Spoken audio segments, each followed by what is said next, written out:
आज हम लोग डिस्कस करने वाले हैं chapter 4 NCERT class 9th structure of the atom chapter के पेज नंबर 52 पे जो बचे हुए इन टेक्स्ट क्वेश्चन है। इन टेक्स्ट क्वेश्चन दो सेक्शन में गिवन थे, एक सेक्शन में एक ही क्वेश्चन था और एक सेक्शन में दो क्वेश्चन थे। तो आज जो बचे हुए दो क्वेश्चन हैं वो दोनों हम लोग डिस्कस करने वाले हैं। प्रीवियस वीडियो में पेज नंबर 52 के एक क्वेश्चन को डिस्कस किया जा चुका है, वो आप लोग देख सकते हैं। प्लेलिस्ट सबकी बना दी गई है। तो चलिए स्टार्ट करते हैं इस सेक्शन के इन टेक्स्ट क्वेश्चन को। If the number of electrons in an atom is 8 and number of protons is also 8, proton और इलेक्ट्रॉन दोनों अगर 8 है तो what is the atomic number of atom, atomic number क्या होगा एटम का, और what is the charge on that atom, charge क्या होगा उस एटम में, कितना चार्ज होगा। तो चलिए पहले atomic number is equals to number of protons in one atom. किसी भी एटम में एटॉमिक नंबर होता है नंबर ऑफ प्रोटॉन्स के equal. Since this atom contains 8 protons so the atomic number is 8। 8 protons है तो 8 एटॉमिक नंबर, बिल्कुल simple. Second है कि चार्ज कितना होगा, तो this atom contains an equal number of positively charge protons and negatively charge electrons. मैंने पहले भी बताया है कि अगर प्रोटॉन और इलेक्ट्रॉन और प्रोटॉन अगर इक्वल नंबर में होंगे तो वो पार्टिकल या ऑब्जेक्ट या एटम इलेक्ट्रिकली न्यूट्रल होगा। तो number of protons equal to 8, number of electrons is equals to 8, so it has no overall charge. तो दोनों में ओवरऑल चार्ज कुछ नहीं होगा, मतलब zero, charge equal to zero, that is the charge on this atom is zero. ये पहला question था। सेकेंड क्वेश्चन हमारे पास है, with the help of table 4.1, ये 4.1 टेबल एनसीईआरटी में गिवन है, find out the mass number of oxygen and sulphur atom.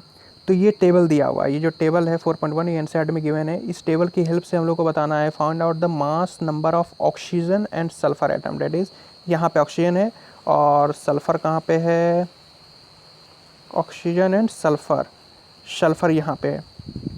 तो ऑक्सीजन का और सल्फ़र का हम लोग को मास नंबर बताना है। तो चलिए इतने बड़े टेबल से तो कुछ काम नहीं है अपने को, तो सिर्फ जो काम है उसी को हम लोग देखते हैं।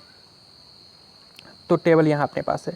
टेबल में क्या क्या दिया हुआ है, टेबल में गिवन है name of the element oxygen और सल्फर। सिंबल क्या क्या होता है, ऑक्सीजन को O से डिनोट करते हैं, सल्फर को S से डिनोट करते हैं।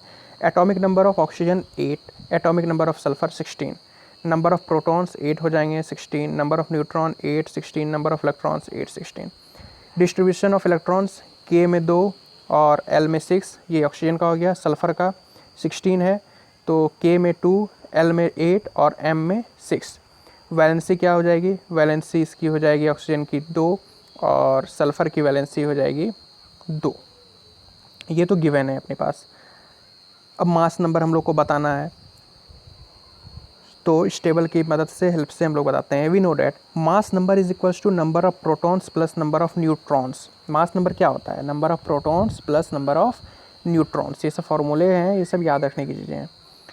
तो फॉर ऑक्सीजन, ऑक्सीजन के लिए नंबर ऑफ प्रोटॉन्स कितना है 8, नंबर ऑफ न्यूट्रॉन्स कितना है 8, तो number of protons equal to 8, number of neutrons equal to 8। So mass number of oxygen will be 8 + 8 is equals to 16, 16 mass number हो जाएगा। उसी तरह सल्फर के लिए mass number, number of protons plus number of neutrons.